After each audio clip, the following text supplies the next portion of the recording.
Hello, friends. Welcome. It's Lisa Williams, Chief Inspiration Officer here at Perfect Side Gigs. We are having so much fun with our interview series, Corporate to Entrepreneur. We're hearing from some of today's top experts who have made that brave leap themselves and are now sharing their wisdom with others about the joy and the passion that they found when they made that leap. So today we have a very special guest, Mr. Daniel Gomez out of San Antonio.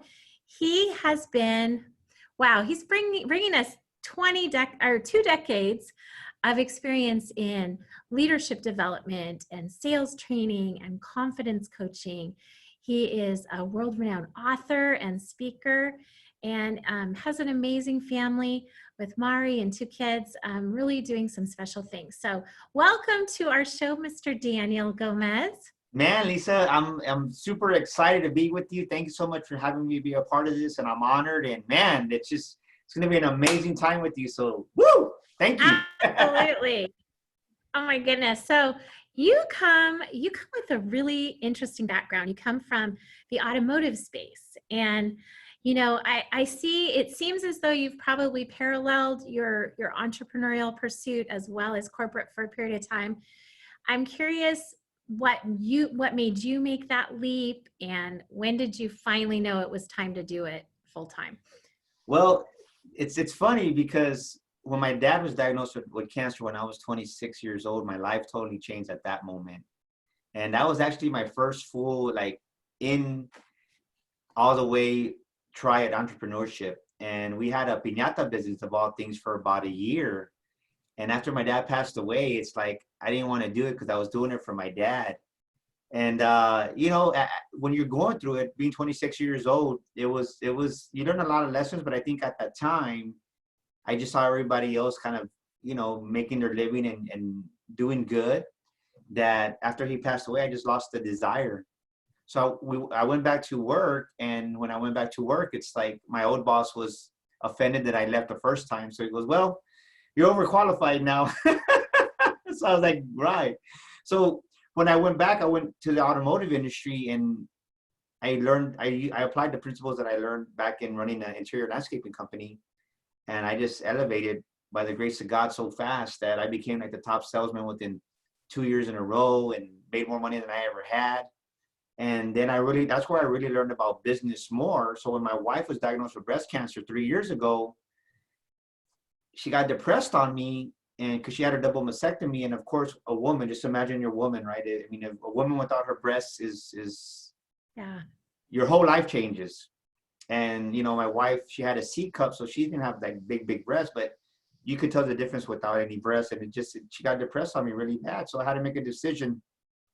Do I stay working, or do I take care of my wife, and what's more important? And it wasn't a hard decision to make, to be honest with you. And in doing that, that's where the shift first started. Danielle, you just touched my heart right there. Oh my goodness. So many people, sorry, I did not expect this. I lost my mom and my best friend this past year. And so many people have a loss, and then they don't do anything with it. What can you say to those people? Sorry. Well, no. Well, I would say this. I'll never forget this. I'll never forget. You're making me cry now. I'll never forget. It was like about October. It was a cold day already here in South Texas, and we bought this big old, I bought a brand new diesel U-Haul truck, right? Just imagine a U-Haul, but it has a Morgan box in the back end. We go to Laredo, Texas to pick up our piñatas, and I'll never forget that day. I had a fever. I had a fever of like 104 degrees, and I woke up, and my wife goes, "You look like crap." Pretty much is what she told me. I said, "Well, I gotta go." And my dad goes, "Well, I'll go with you," because he knew I wasn't feeling well. I was like, "No, Dad, I'll go by myself." He goes, "No, I'll go with you." I said, "No, that one up.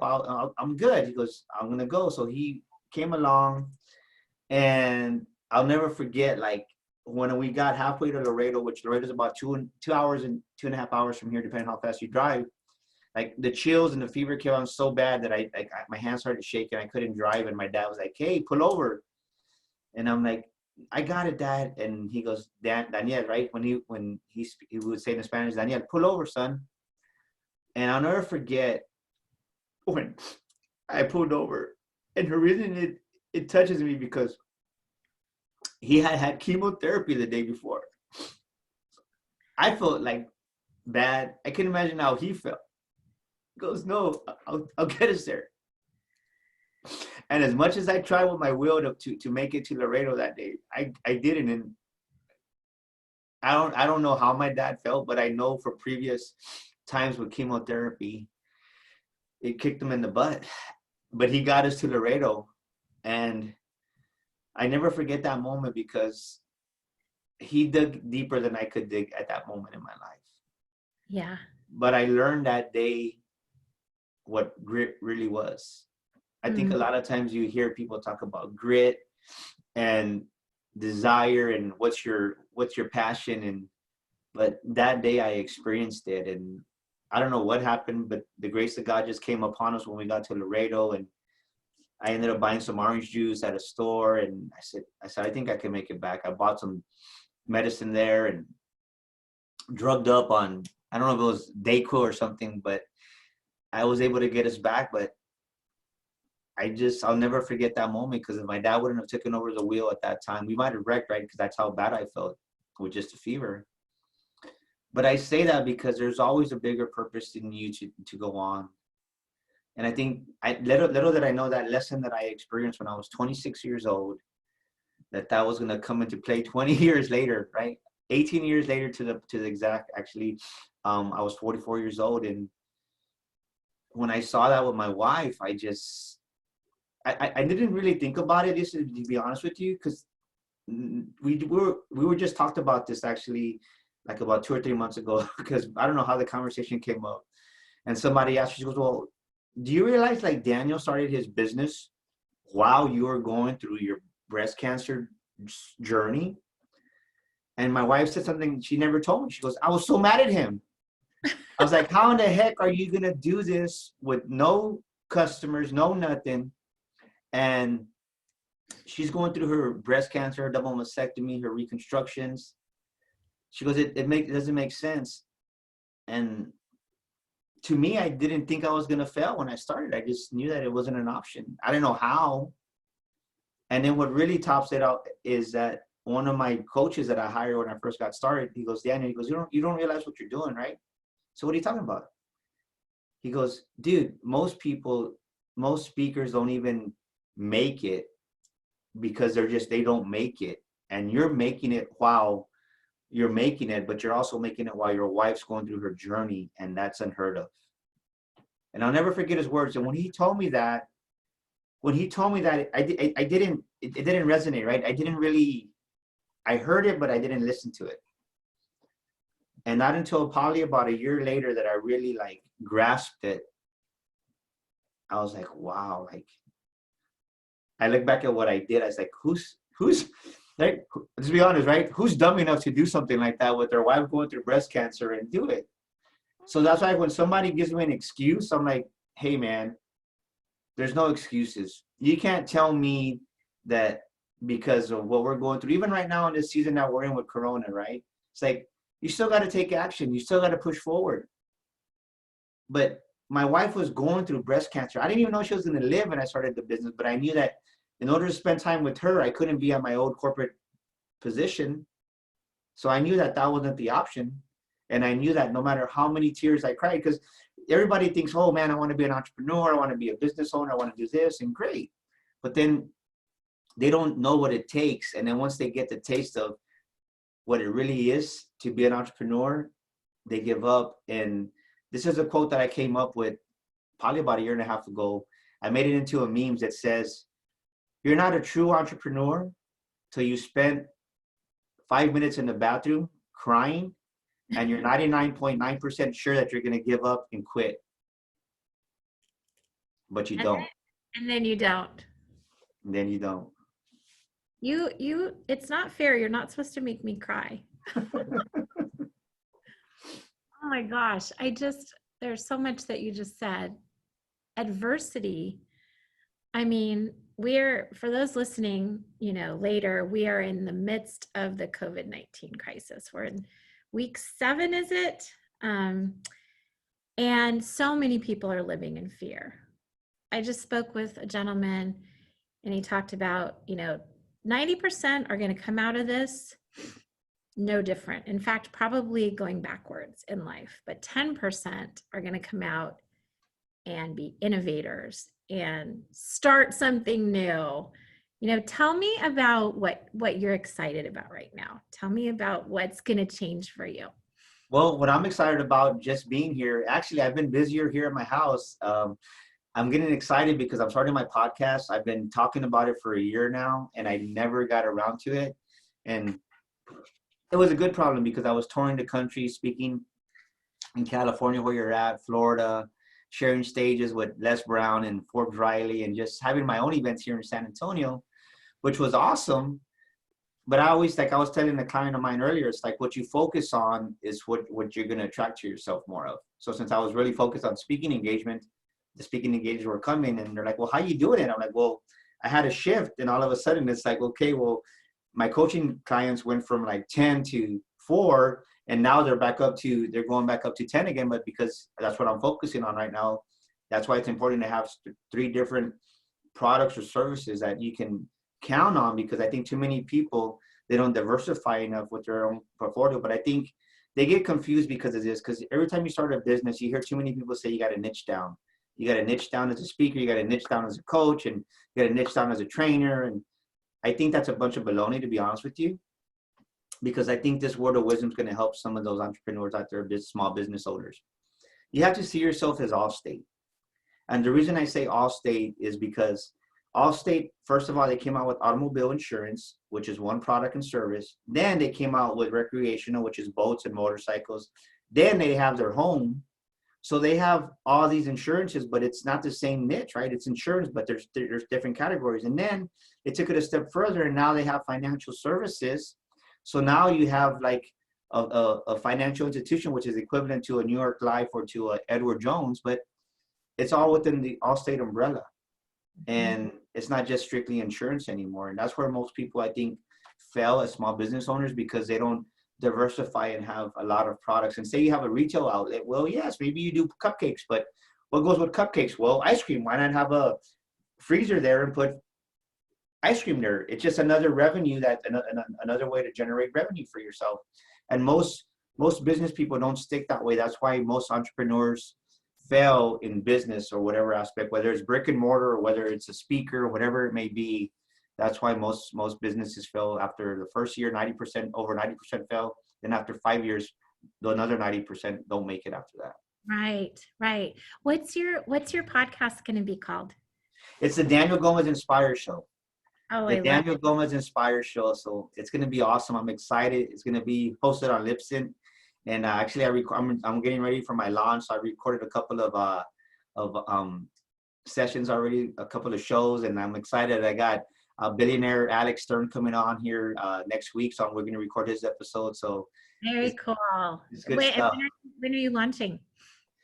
First week of May, probably either first or second week of May. We're still in the works of that because we're getting everything together. And I'm going to kind of, since we're home in the home office recording right now, I'm going to kind of, I don't want to limit myself to my developer wants me to launch with 3 episodes, but so, well, if I can record 10 and I'll pick to me the best 3, then I'll launch with those. So I want to kind of just really put a pop out there. So I don't want to rush it, but it will be by May 15th for sure.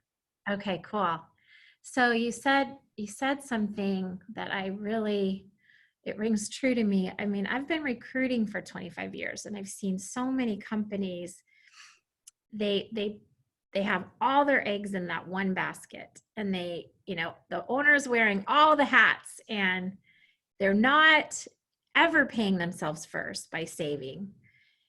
What do you think about, what advice would you give for those that are going to make the leap? Maybe they already have made the leap, but that can allow themselves some protection from market volatility and, shift in markets and things like that. So I would say this, the main problem is you got to get rid of the scarcity mindset. Mm. And I'm not just talking about, you hear so many people that overuse the terminology scarcity mindset and they really don't understand what it is. Scarcity mindset just isn't to finances. Scarcity mindset is your whole way you live your life. It's the whole trajectory of the, because you, if you have a scarcity mindset, it's directing your life in a certain path. And when you have that scarcity mindset, that means no opportunities come into your life.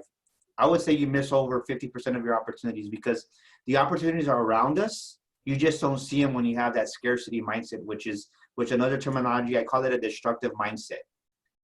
Because you're too busy with fear, worry, doubt, that whenever you're in that state of anxiety, your brain functions in a different capacity and you don't see all the good things that are before you. But when you operate in love, joy, generosity, giving, just peace, and really in that, just in from a place of contribution and increase, I call it being an abundant thinker. Mm. You see the opportunities are before you. So I say that because when you operate, like in this business, I'll tell you right now, like right now what we're going through, God put it in my heart to start my speaking academy. And I was like, you're crazy. So I ignored it. And then again, I felt that impromptu. And I was like, well, nah. I was like, when? Like, so regardless, I acted on my faith.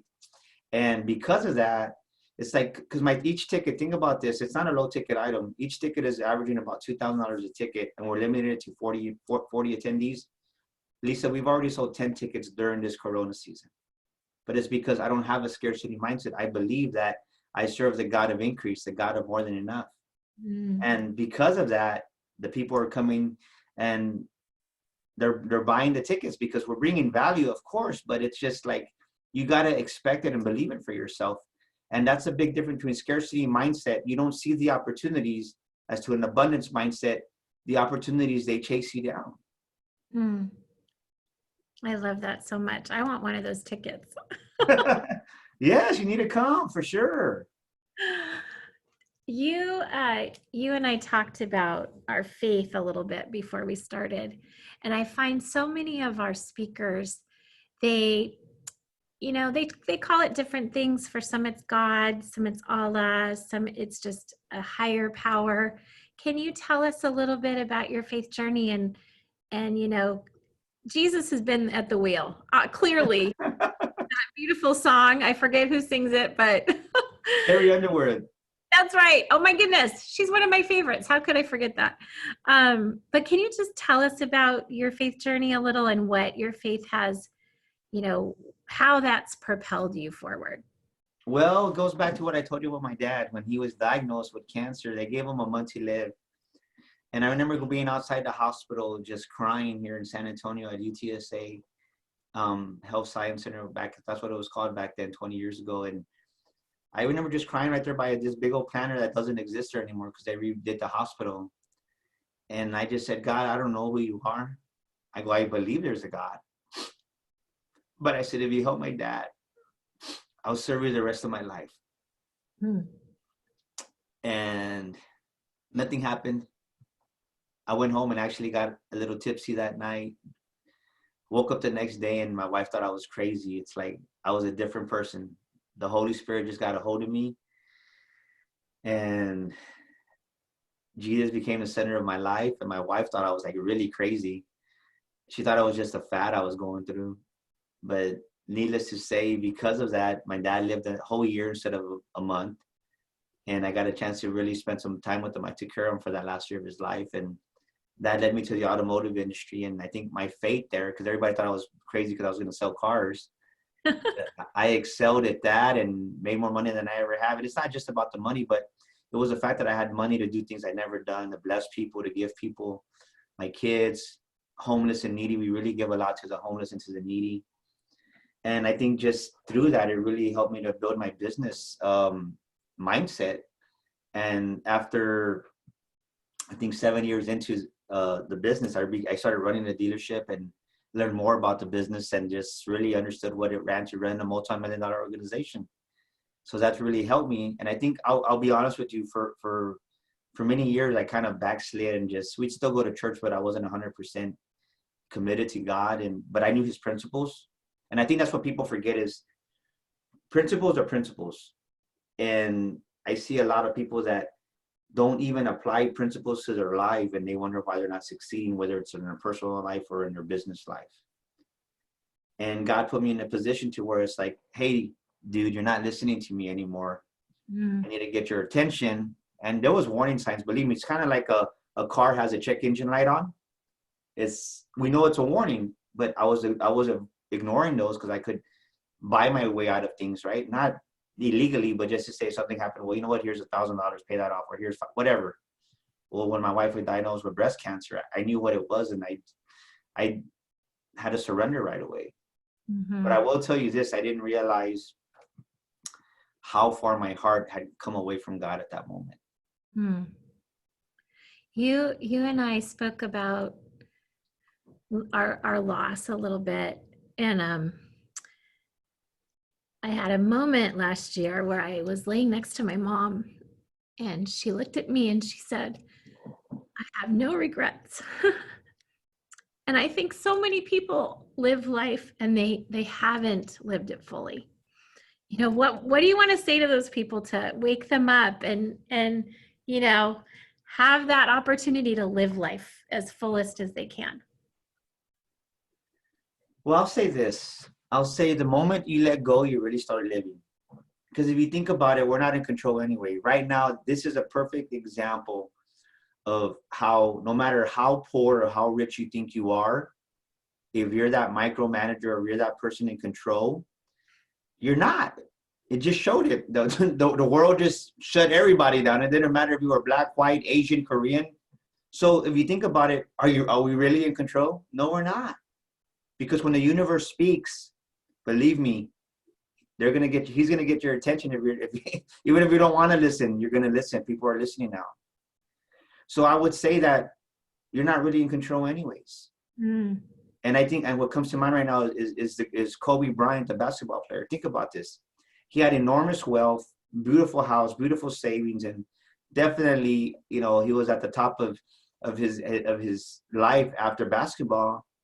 But even he himself, it's like his destiny was cut short because for whatever reason. So was he really in control no matter how much he thought he was in control? You're not. Yeah.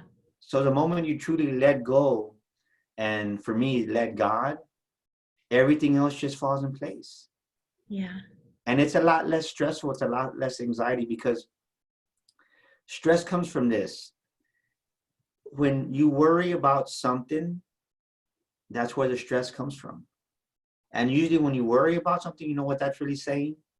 Is you're not grateful for it. Right. Right. Yeah. Oh, it's such about gratitude, isn't it? I can't believe we're almost out of time. For those of you watching, we invited God into this conversation before we started, and boy, did he show up. He did. So I'm going to ask one more question. I love to ask this question. So you have 2 children. Is it 20 and 25? Yeah, 20, and my daughter's gonna be 25 here, actually in 2 months. Oh, cool. Okay. So say you were unable to leave them anything but, you know, you couldn't leave them money, no assets, but you could leave them with abilities or wisdom. What would you leave them with? Well, I'll give them the wisdom to think before they speak and to be people of integrity. Because when you're a person of integrity, that's going to take care of any mishap that might happen. Because when you're a person of integrity, you're going to do what is right. And when you do what is right, in the long run, you're going to win. I love it. Thank you, Daniel. Oh my goodness. Well, we are out of time, folks. Daniel, I know that you have a complimentary gift that you wanted to offer our audience. Do you want to tell us about that? Yes, it's the 7 Steps to Fly Daily Guide. And it's really to help you get your program reset every morning, recharge yourself for the day. Because I believe the way you start the morning is the way your whole day goes, your whole week goes, your whole month goes. So you can go to Daniel Gomez Inspires with an S, inspires.com/7 steps. That's Daniel Gomez Inspires.com/7 and steps, STEPS. And you just put your email in there and your name, and we're going to email you the PDF for the training. We're going to get a series of emails that are going to help you every day, and the response has been amazing. And it's just really a gift, because right now we need to develop that resilient mindset.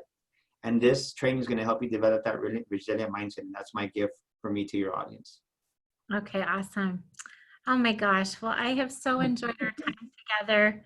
You made me cry too much. I was not expecting this.